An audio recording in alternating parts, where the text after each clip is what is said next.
Who would have thought that doing yoga or exercises could increase your bone strength and bone density? Well, welcome back to Gentle Yoga with Jan. I'm Jan, and today that's what we're going to talk about a little bit more and show you some exercises and things you can do to do actually that, strengthen your bones. I'll see you on the mat.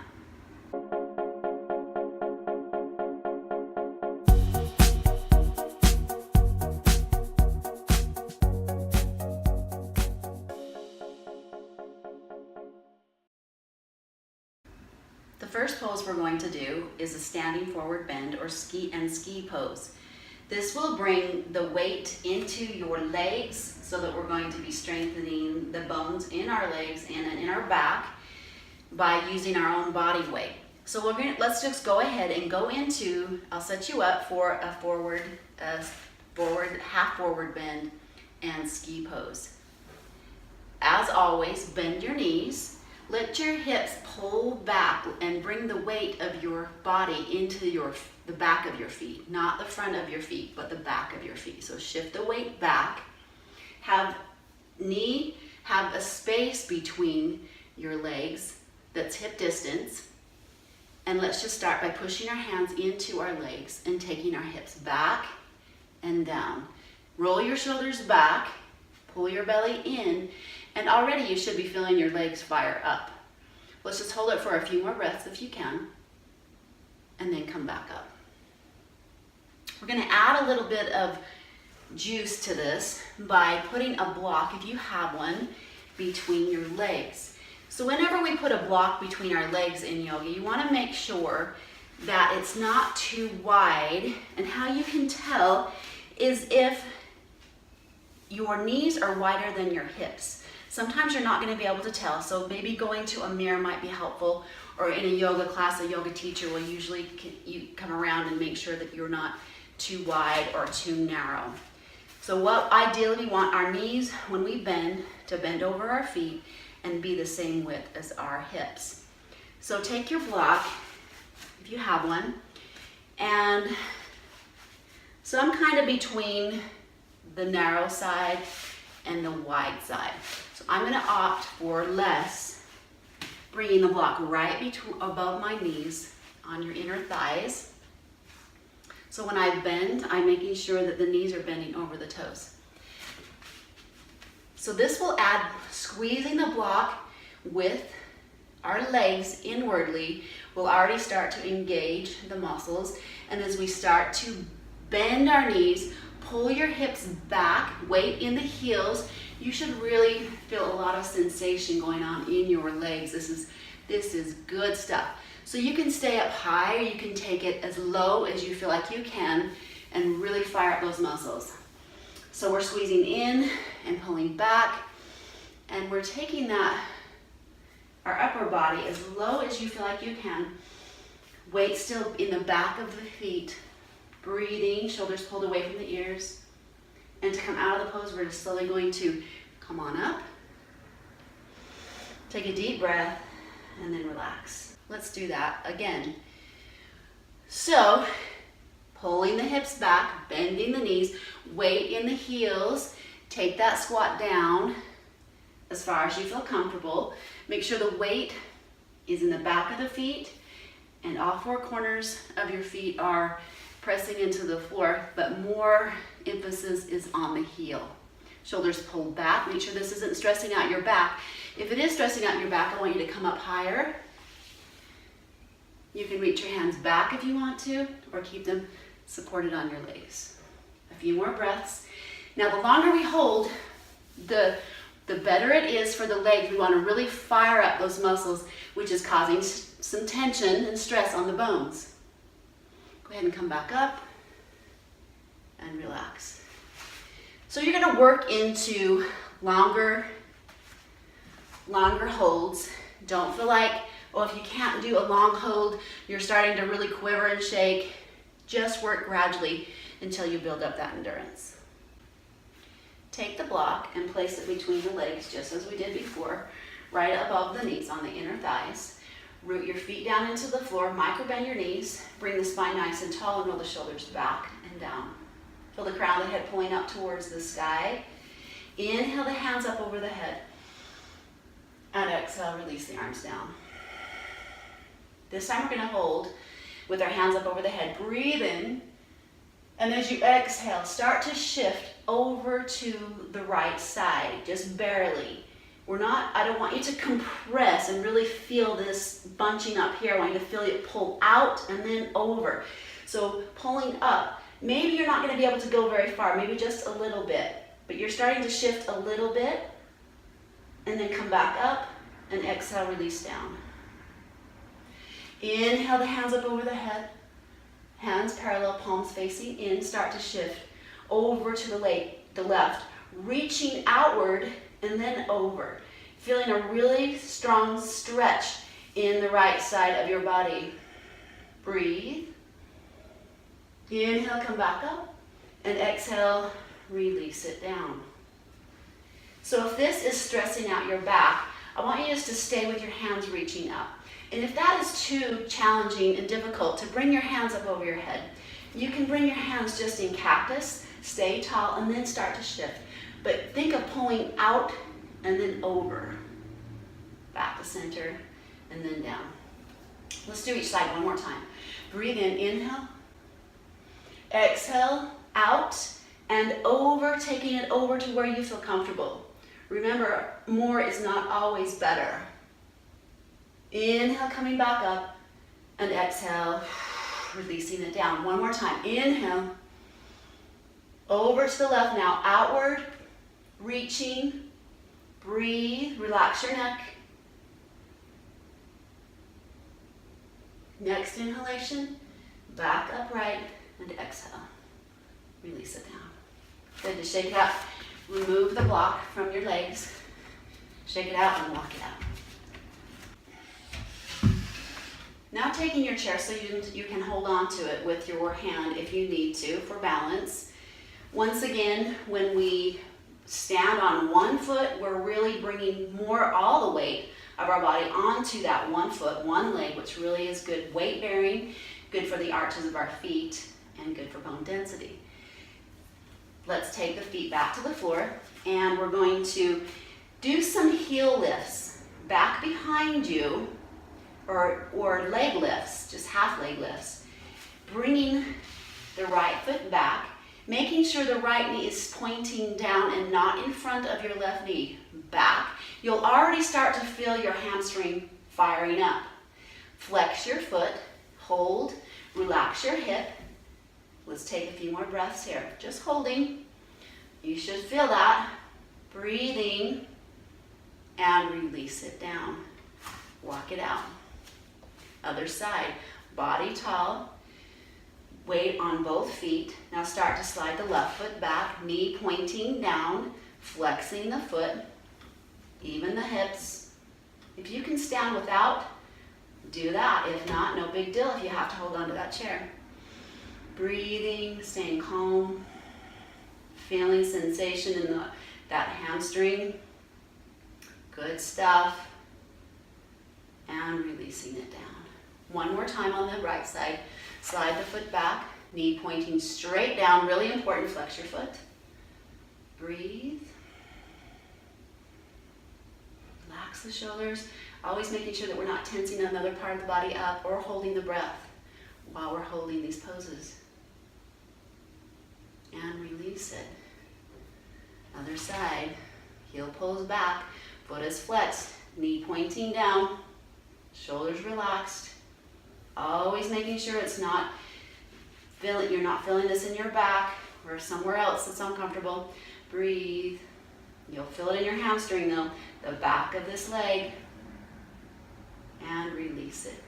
Let's counter stretch now by just a half forward bend, putting the ball of the heel of our hands into our legs, pushing down. That should feel good for the back. Coming back up and walking it out. A few more exercises while we're here with our legs. Find yourself in mountain pose. Weight balanced on both feet. Hold on to the chair. Keep your core engaged so that when you take the leg away, when we lift our leg, that we're staying really, our foundation is really stable. That means pulling the belly slightly in and up. That will stabilize this area. With the left leg and the left foot grounded into the floor, lift the right foot away to the side. So we can't go way back up without everything shifting, our pelvis shifting. We want to keep our pelvis even. So that means that our leg doesn't need to go out very far to do something. So again, with the flexed right foot, take it out directly to the side just a little bit.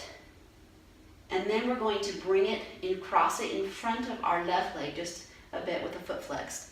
Come back out and cross. And out and cross. So not only are we feeling this in the leg that we're working, but what are you feeling in that standing leg? Most likely, you're feeling it start to fatigue. That's kind of a good thing. Well, it is a good thing. That is where we're strengthening those osteoblasts in our legs and the bones are doing its thing. One more time. Now you feel it on the inner thigh. Bring it down and walk it out. Nice. Let's do the other side. Weight now on the right foot, body upright, engage your core, shoulders relaxed. There's no sense of tensing out the shoulders here. It's not going to help you anything. It's not going to do anything good for you. Relax, but we do it. It's just paying attention and noticing. Holding onto the chair, bring the weight into your right foot, core engaged. With the flexed foot, take the foot out to the side, cross it over the right foot, lift it back out to the side. Breathing. It's just very slow movement. Notice we're not bringing that foot very far up. You don't need to. And we don't want to because that's going to shift our pelvis in the wrong way. So you can do less, you can do more. We'll do one more. Really working that standing leg, aren't we? And bring it down and walk it out. Such good stuff. Counter stretch again. That half forward bend and then come back up. Good. If you feel like you want to, in fact, let's just do a full forward bend to stretch out our spine. Inhale and exhale. Bend the knees. Drop the head. Head dangling. We're hitting that ski pose that we did first thing. Drop the hips. Come on up. We're using our legs and not our back. And release it down. So obviously we know that push-ups are weight-bearing poses. We're taking all the weight in our knees or our feet, however we're doing it, and our hands and our arms and our wrists. Really a good thing, obviously, for bone strength. I'm going to show you different levels. So if you haven't been on the floor and done a push-up for a while, you might not be aware of how much strength you have in your wrist. And we're just going to start easy. Go to a wall, find a wall or a door that doesn't have any pictures or things on it, and step away from the wall, probably a good 2.5 feet, depending on how long your arms are. But I want you to take the hands a little bit wider than the shoulders apart, and just below shoulder height. We're doing a push-up against the wall. Not all our weight is going to be into our wrist, so we're going to gently work into this. So start by rolling the shoulders back and make sure they're down away from the ears, fingers spread. And you might want to just experiment with how far you are away from the wall. And start to bend the elbows and bring your forehead towards the wall. So just this action, not a ton of weight here in this, but you could do several reps. If you find this challenging at all, I would stay here and just keep working this. And this will gradually get you down to the floor, where we're going to go next. So we're going to do some variations of locust pose or salabhasana. I'll show you some different variations and we'll be on our belly. If getting on your belly is not doable, I would recommend getting in your chair and doing some cat and cow tilts if you're familiar with that. That will be good and get some of this kind of similar motions. Get on your belly.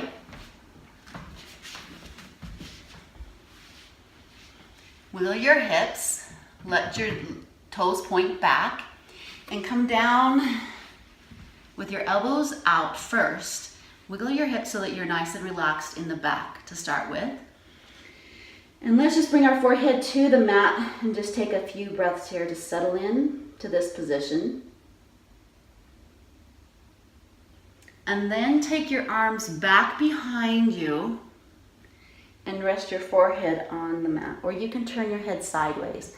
And as we do each variation, you can turn the head to the other direction just to keep it switched out a bit.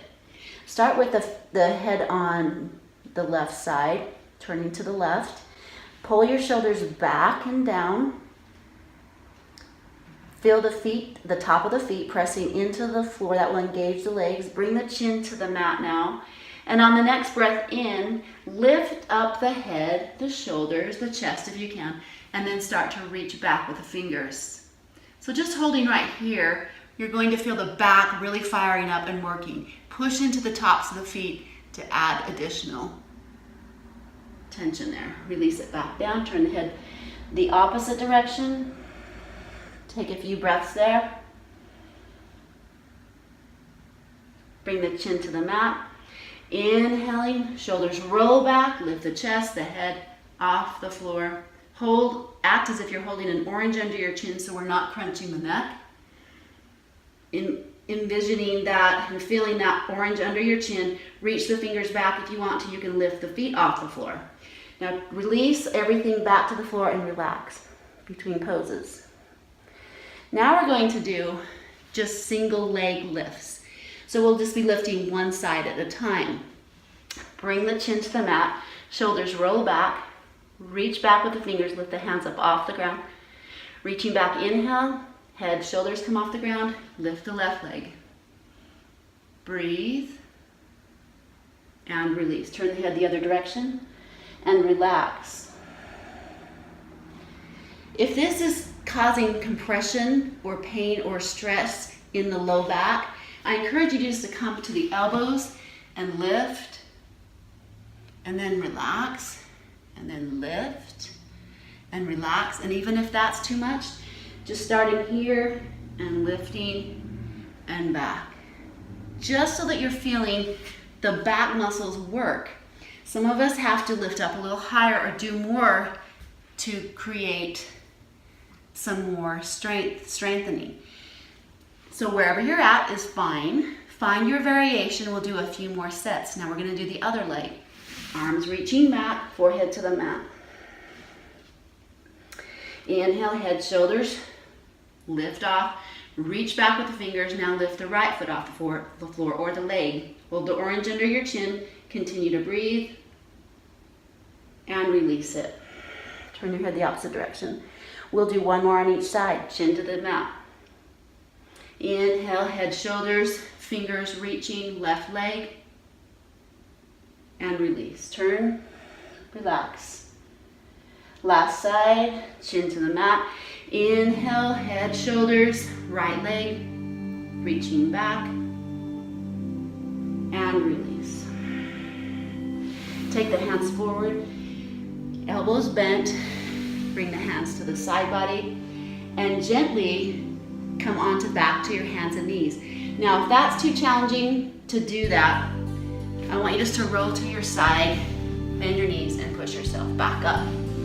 Otherwise, we're just going to press up, core engaged.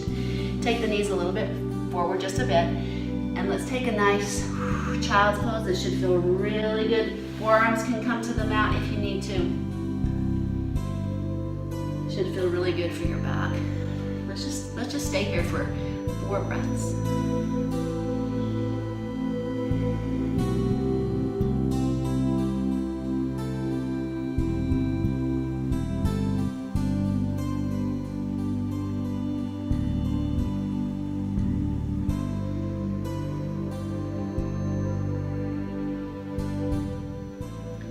stay in this pose as long as you want. Flip around and on your back and take a nice Shavasana for a few minutes.